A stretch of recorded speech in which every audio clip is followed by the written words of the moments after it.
Hello everyone, my name is Ram Dhamija. Welcome to my channel.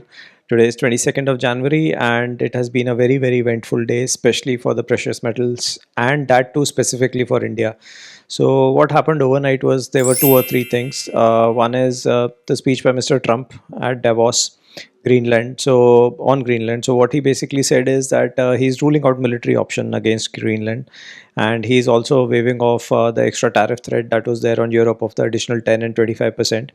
And it was a very long and lengthy speech in which he highlighted how US is actually on a path of prosperity, and how the stock markets over there are likely to do well. So it was a speech that was well received by the markets, and as a result, what happened was that the US markets have risen, but gold and silver actually softened a bit. I won't say cracked, but softened a bit internationally.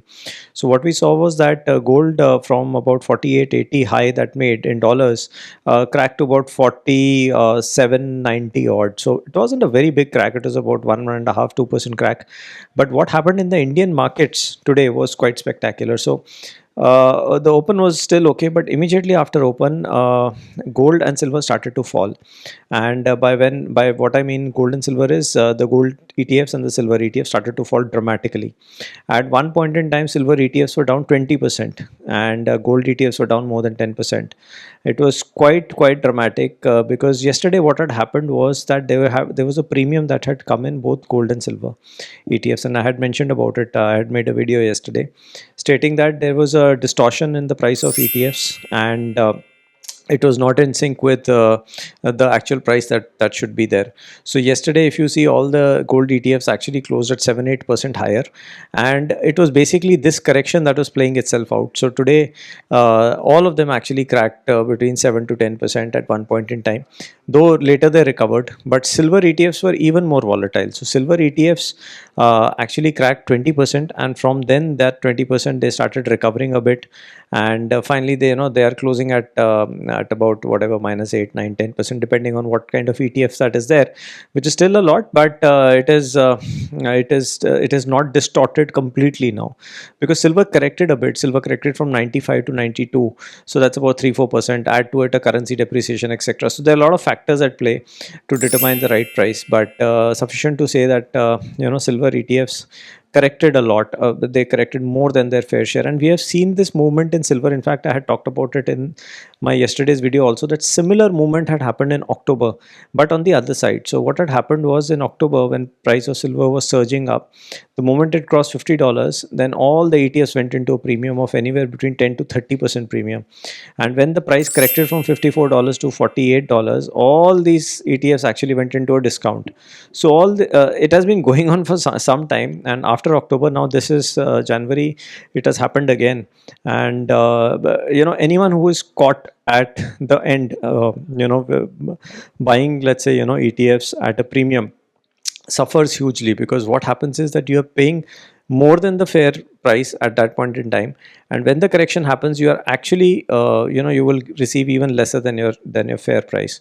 So it's a double problem that happens, because like, let's take the case of example of yesterday. So if you would have bought, let's say, gold bees at 135, whereas the fair value might have been 120, 223, as it is, you're paying 8-10% premium, and today if someone sold it at 119, 20, you're selling it at lower than the fair price, so you are then getting hurt both ways. So it is very important and critical not to buy ETFs which are mispriced. And this problem is not only in gold silver ETFs, this problem is also in the international ETFs. So I advise all my clients that whenever they are wanting to buy any ETFs of international, like Nasdaq or S&P, everything is on a premium, so you should be very careful what you're buying into. Similar thing is also happening in sovereign gold bonds, where they were, at least till yesterday, trading at 14 to 28% premium over their fair price.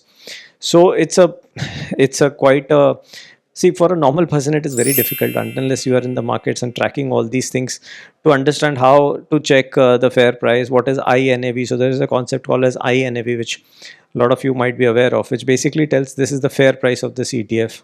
But in distortions, in real time, how do you check the NAV? I mean, it's quite a challenging task, but sufficient to say, that whenever you are buying ETF, consult your financial advisor, consult someone who knows whether the ETFs are priced properly or not, whether there's a premium going on those ETFs. Is there a better option to buy?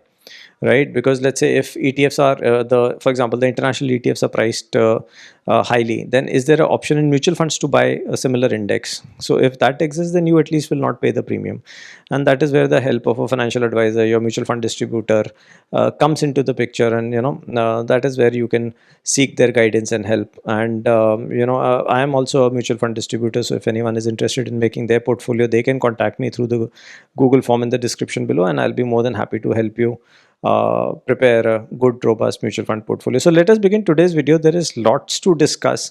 Lots has happened in the markets in the last 24 hours, and there is a lot of news flow. So let us begin today's video.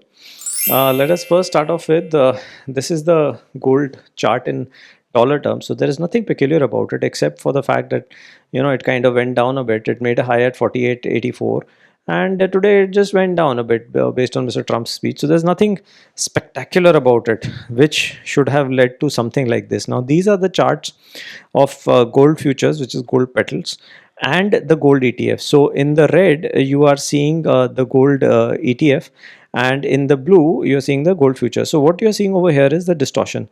So yesterday, as you can see, the red line is basically indicative of the gold ETF.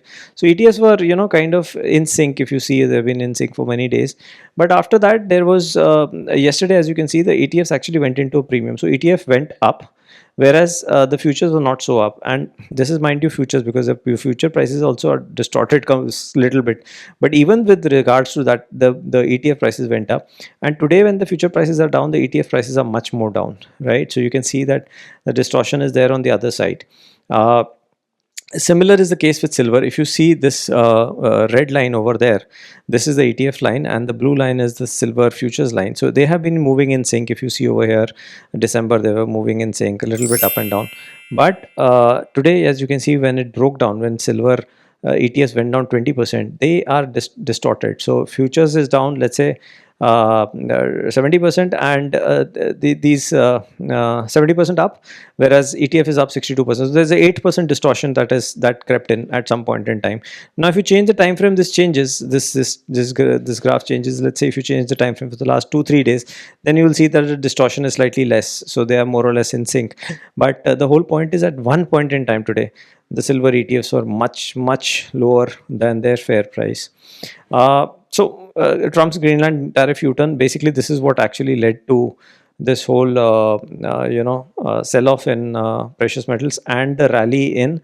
So for example, if you see, Nasdaq 100 went up by 1.36%, and the Nasdaq futures are also up. So Nasdaq is on a roar, and so is the American market. So all of them are looking good. S&P VIX is down 5%. So S&P VIX is cooled down to 16. But our markets are not taking any of it. So I'll talk about our markets as well, where they're headed. US 10 years and 30 years are behaving very well. So that's not a problem. Dollar index has gone below 99, which is also good. Our currency continues to be at an all-time low. So we are at 91.6 now. Brent oil is not cooling off much. It's at 64.65. And gold, after making that low, is trying to get back, but it's not finding its feet. But it's not also going down. So it's at about $4,818. If you look at Bitcoin, that's at 90. So what is happening in our Indian market? So this is the straddle chart of Indian markets. Indian markets have become very volatile, and this kind of movement is basically seen when the budget is there. And so what is happening is that the premium on straddle is increasing. The volatility, the VIX is increasing, and I had said that VIX was at 9-10. From there we have to go to 20-25. So it's going to be a long journey. We are at 13-14, but we are seeing the effects of that. So today what happened was, when the markets opened, then both call and puts sharply spiked on both the sides at 920, and it continued till about 940. From let's say a 7 rupees call and put went up to as high as 23-24. So it was absolute mayhem, where premiums actually rise on both sides. That's the most difficult thing for an option seller. So that is where a lot of option sellers were caught on the wrong foot, including me, because you don't anticipate such moves where both sides spikes will come in. So It was like a both side stop loss getting hit for a lot of people. But if you see in terms of the premiums, this is how the straddle behaved today. It opened at about 272. It spiked up till 940, as I was saying. Then it cooled off a bit. Then again spiked up. Finally, it gave some decay, but you can't realize such decays because there's been too much of movement that has happened. So Indian markets are going to remain volatile. But today, I think a lot of volatility might have also been because of the price of gold and silver getting distorted.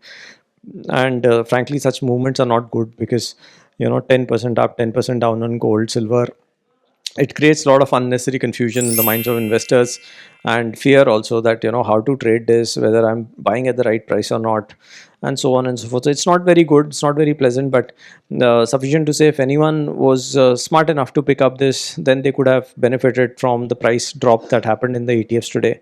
So at one point in time when silver ETFs were down 20%, if anyone could have bought it at that point in time, they would be sitting on good gains right now. But again, it's very difficult to catch these things because the distortions actually corrected themselves in a couple of hours, and then it was back to normal. So but yeah, I mean, so where are we headed from here in terms of the prices? It will be determined internationally from the news flows. If the news flow is negative, then we can expect further movement. If the news flow is benign and there are no bad news that comes out. In fact, there was another good comment by Mr. Trump yesterday which said that he's very friendly with our honorable prime minister, and hopefully deal with India should be there very soon. So if that happens, that will be very good. And let's see, let's hope that the US India trade deal does happen, because if it does, then that's going to be good for the markets, because markets are also struggling at about 25,000 odd levels. So that is something that we need to be cognizant of, and hope that it gets resolved soon. So that's it from me now. I hope you liked the update. If you did, please do subscribe to my channel. Please do like, share, comment on the video, and I shall see you soon with another update. Till then, take care. Bye bye.